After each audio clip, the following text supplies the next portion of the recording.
వర్షాకాలం ప్రారంభమైన నేపథ్యంలో రైతులకు అవసరమైన యూరియా, డీఏపీ తదితర ఎరువులను సకాలంలో పూర్తి స్థాయిలో అందించాలని బీఆర్ఎస్ పార్టీ ప్రభుత్వాన్ని డిమాండ్ చేసింది.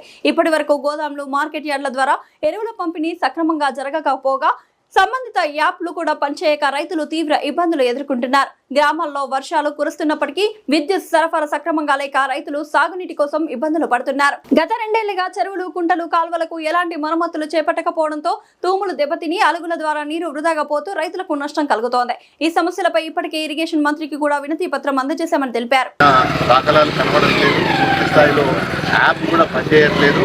మరి ముఖ్యంగా గ్రామాలల్లో అందరూ కూడా తుకాలు పోసుకున్నారు. వర్షాలు ఎక్కువ పడ్డాయి. మరి కరెంటు కూడా సరిగా రావడం లేదు.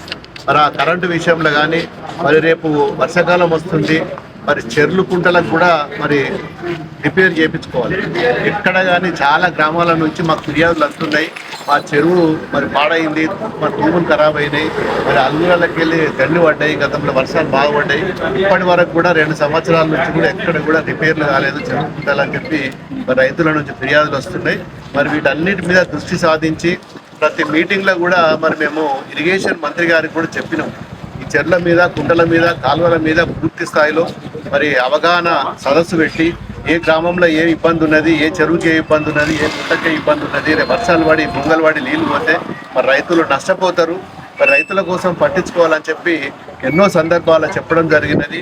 మరి ఈ విషయంలో ఒకటి, మరి అదేవిధంగా మరి రైతులకు మరి ఇవ్వాల్సిన ఫర్టిలైజర్ విషయంలో మరి ఇవన్నీ కూడా మరి రైతుల పట్ల పూర్తిగా నిర్లక్ష్యం చేసే ఈ కాంగ్రెస్ ప్రభుత్వం ఇప్పటికైనా కళ్ళు తెరిచి మరి వెంటనే ఇవన్నిటి మీద కూడా శ్రద్ధ వహించాలని చెప్పి మరి రైతుల పక్షాన, బీఆర్ఎస్ పార్టీ పక్షాన మరి మేము డిమాండ్ చేస్తాం.